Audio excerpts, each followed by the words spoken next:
은혜 받을 하나님의 말씀은 시편 128편 1절에서 6절까지의 말씀입니다. 시편 128편 1절에서 끝절까지의 말씀 찾으셨으면 교독합니다. 제가 먼저 읽겠습니다. 여호와를 경유하며 그 도에 행하는 자마다 복이 있도다. 내가 내 삶의 소망대로 올 것이라. 내가 복되고 형통하리로다. 내 집 내실에 있는 내 아내는 결실한 포도나무 같으며 내 상에 둘린 자식은 어린 감람나무 같으리로다. 여호와를 경외하는 자는 이같이 복을 얻으리로다. 여호와께서 시온에서 내게 복을 주실지어다. 너는 평생의 예루살렘의 복을 보며 내 자식의 자식을 물려다가 이스라엘의 평강이 있을지어다. 아멘. 네, 이 말씀으로 하나님을 경유하는 자의 받을 복, 이런 제목으로 말씀을 나누겠습니다. 우리는 그런 찬양을 봅니다. 당신은 사랑받기 위해 태어난 사람. 굉장히 좋은 가사예요. 실은 우리는 사랑받기 위해서 또는 복을 받기 위해서 태어난 사람들입니다. 그런데 누구 안에 있어야 되느냐 하는 것을 우리에게 교훈을 하고 있습니다. 하나님은 인간에게 복을 주시기 위해서 인간을 만드셨고 또 하나님의 자녀로 삼아주신 그 하나님. 그래서 인간은 하나님 안에 있을 때에 복을 받을 수 있다라는 것을 보여줍니다. 하나님 안에 있는 자는 하나님을 경외하게 되어 있습니다. 사탄은 우리로 하여금 하나님을 경외하지 못하도록 여러 가지로 유혹을 하고 우리를 죄로 넘어뜨리려고 무지무지 애를 쓰고 있습니다. 그래서 우리의 삶 속에 우리가 깊이 생각해야 될 것은 내가 하는 말, 내가 하는 행동, 내가 살아가는 삶, 이런 것들이 하나님을 경외하는 삶이냐라는 것을 우리는 생각해야 됩니다. 산다더라고 사는 게 아니라, 말한다라고 말하는 게 아니라, 간다라고 가는 게 아니라 나의 일거일동이 하나님을 경외하는 것이냐. 만약시 그렇다면 그러면 정말 복받은 자가 됩니다. 하나님은 인생이 아니기 때문에 우리 인간은 인정, 사정 등등 이런 것들을 봐가면서 혹 잘못했을지라도 눈 감아주고 그런 것들이 있습니다만은 근데 하나님은 그렇지 않아요. 하나님이기 때문에 죄악을 조금도 용납할 수가 없는 분이 하나님입니다. 근데 우리 인간은 자꾸 자기 마음 생각으로 요 정도야 봐주겠지 그럽니다. 그게 문제가 됐다라는 거예요. 그래서 요 정도가 아니라 늘 순간순간이 내가 하나님을 경외하는 그런 삶을 사는 것이 중요하다라는 것을 보여줍니다. 그래서 1절의 말씀 보면 여호와를 경외하며 그 도에 행하는 자마다 뭐가 있다 그러죠? 복이 있도다. 여기 중요한 것은 여호와를 경외하며 그 도에 행하는 자마다 이렇게 되어 있습니다. 그 행하는 자마다 할 적에 행하는 사람 한 사람이 아니고 행하는 자마다라고 되어 있으므로 그 누구든지 여호와를 경외하며 그 도에 행하는 자는 뭘 받는다는 거죠? 복을 받는데 그렇지 못하면 복을 못 받는다. 하나님이 주시는 복은 그 도에 행할 때에 받는 것이지 그 도에 행하지 아니하면 받을 수가 없습니다. 아무리 주여 주여 부르짖어서 받는 복이 아니에요. 오늘날 우리가 깊이 생각해야 될 것이 바로 그것입니다. 내가 그 도에 행하면서 부르짖고 있느냐. 행하지는 아니하면서 종교적으로 부르짖는 데서 해결되느냐라는 거예요. 그래서 하나님을 경외하는 자들이 받는 복이 참 많은데 바로 그 첫째가 수고한 대로 얻는 복. 하나님을 경외하는 자는 그 수고한 대로 복을 받아요. 농사꾼들이 잘 알고 있습니다. 농사꾼이 애쓴데 해서 만풍년을 얻는 것은 아닙니다. 그래서 농사꾼들은 뭐가 잘해줘야 된다 그러죠? 하늘이 잘해줘야 된다. 내가 수고했을지라도 하늘이 잘해주지 아니하면 헛수고가 됩니다. 그래서 인생은 생각한 대로 다 되는 것도 아니고 자기 노력한 데서 다 되는 것도 아니고 어떤 사람은 전문가를 불러다 놓고 분명히 예산을 빼서 이것은 분명히 된다. 그럼에도 안 되는 것들이 있습니다. 그래서 가장 중요한 것은 사람이 된 데서 되는 게 아니고 하나님이 되게 해줘야 되는 것이다. 그래서 우리가 하는 모든 일들, 우리가 이 땅에 살아가면서 하는 모든 일들, 손으로 하는 모든 일들이 하나님이 주시는 복으로 결실된다면 그건 굉장히 큰 축복이죠. 근데 엄청 애를 써도 되지 않는 일들이 있습니다. 그래서 그 원인을 살펴보면 하나님을 경외해야 복을 받는다. 하나님을 경외하지 아니하고 애쓴 데서 되어지는 일은 아니다라는 것을 깨우쳐주고 있습니다. 이사야 3장 10절에 이런 말씀이 있습니다. 너희는 의인에게 복이 있으리라 말하라. 그들이 그 행위의 열매를 먹을 것이니요 라고 말씀합니다. 누가 복이 있어요? 의인이 복이 있어요. 근데 의인이 복이 어떤 복이냐? 행위의 열매를 먹는다라는 겁니다. 사람이 어떻게 살았느냐에 달려가지고 그 삶의 열매를 먹는다라는 겁니다. 그래서 의롭게 산다라는 것, 의인의 삶이란 다른 말로 하면 여호와를 경외하며 사는 겁니다. 내가 예수 그리스도를 믿고 구원받아 하나님의 자녀가 됐다. 이제 하나님의 자녀가 됐어요. 그러면 하나님을 경외하면서 사는 거예요. 그래야 행위의 열매를 먹습니다. 하나님을 경외하지 아니하면 그 행위는 죄악된 삶을 살게 돼 있어요. 여러분들이 곰곰이 생각해 보세요. 아직도 내 삶 속에 세상적인 것들이 얼마나 많은가. 그걸 생각해야 됩니다.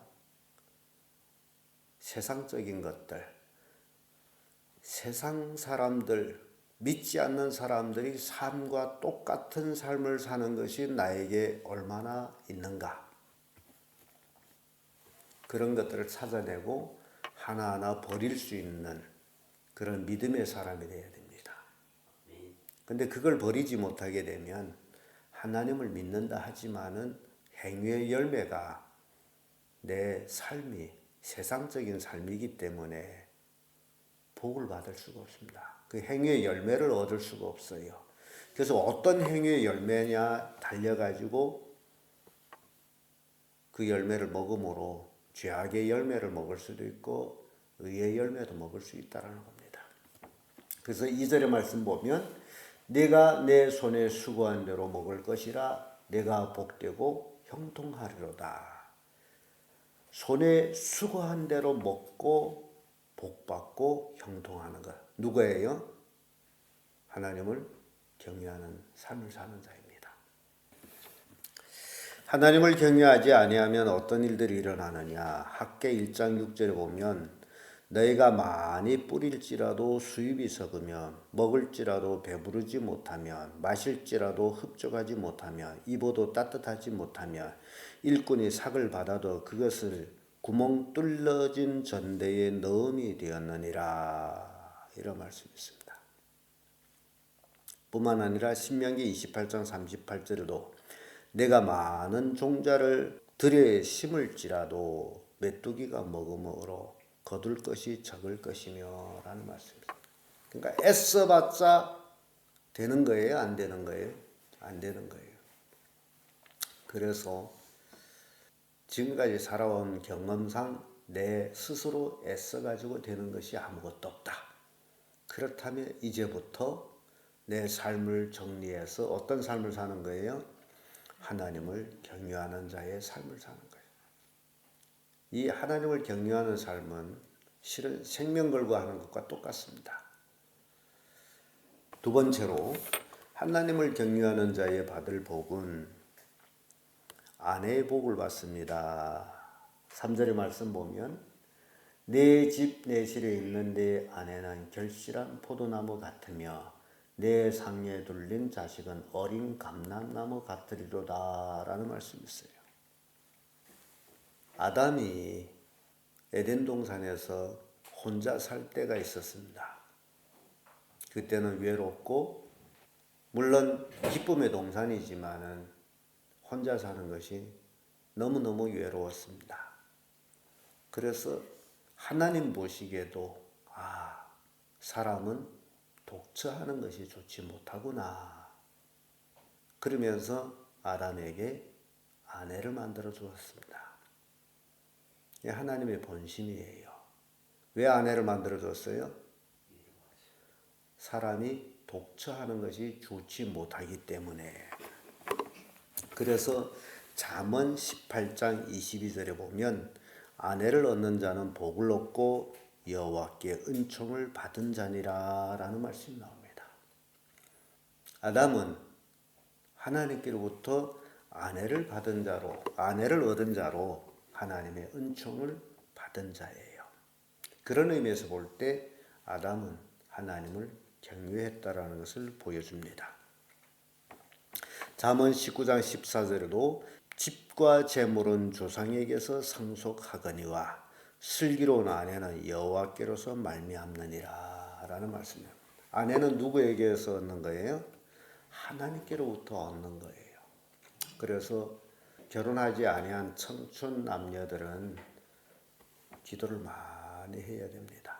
하나님께서 좋은 배필을 주실 수 있도록. 그래서 잠언 31장 10절 12절의 말씀 보면 누가 현숙한 여인을 찾아 얻겠느냐 그 값은 진주보다 더하나니라. 그런 자의 남편은 마음은 그를 믿나니 산업이 필접치 아니하겠으며 그런 자는 살아있는 동안에 그 남편에게 선을 행하고 악을 행치 아니하느니라. 이런 말씀이 있습니다. 하나님께로부터 이루어진 아내만이 선을 행하고 악을 행하지 않는다. 산업이 필접하지 아니한다. 그래서 이 집이라는 개념이 굉장히 중요합니다. 집이라는 것은 아내가 있을 때의 집이에요. 그래서 하나님을 경외하는 자의 받을 복, 바로 하나님의 주시는 아내를 얻는 복을 받는다라는 겁니다. 뿐만 아니라 자녀의 복을 받습니다. 5절에 6절의 말씀 보면 여호와께서 시온에서 내게 복을 주실지어다. 너는 평생의 예루살렘의 복을 보며 내 자식의 자식을 볼지어다. 이스라엘에 평강이 있을지로다 라는 말씀이 있습니다.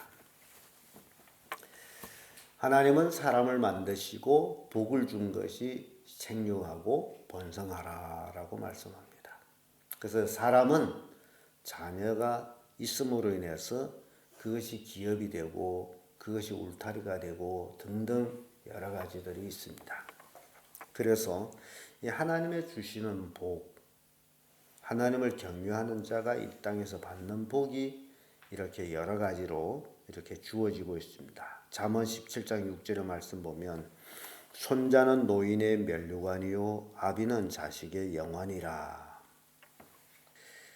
욥기서 42장 16절의 말씀 보면 그 후에 욥이 140년을 살며 아들과 손자 4대를 보았고, 욥이 10자식 읽고 나서 그 무서운 극심한 고난과 고통과 환난을 경과하고 나서 하나님이 그에게 복을 주어서 140년을 더 살게 하면서 자손을 4대나 보았다라고 기록하고 있습니다. 욥은 우리가 너무너무 잘 알죠. 욥은 그런 극심한 고난 중에서도 한 번도 하나님을 원망한 적이 없습니다. 순수하게 하나님을 경외한 자예요. 그래서 우리가 신앙생활하면서 그 어떤 어려움, 그 어떤 역경을 당한다 할지라도 우리는 하나님을 원망할 수가 없다라는 겁니다. 하나님은 우리의 원망의 대상이 아니라 하나님은 우리에게 경외의 대상입니다. 그래서 믿음이 없는 자들이 조그마한 어려움에도 하나님에 대한 불평, 원망을 합니다. 그러나 진정한 믿음을 가지고 있는 자는 절대로 원망, 불평을 하지를 않습니다. 그래서 욥을 우리는 잘 배워야 됩니다.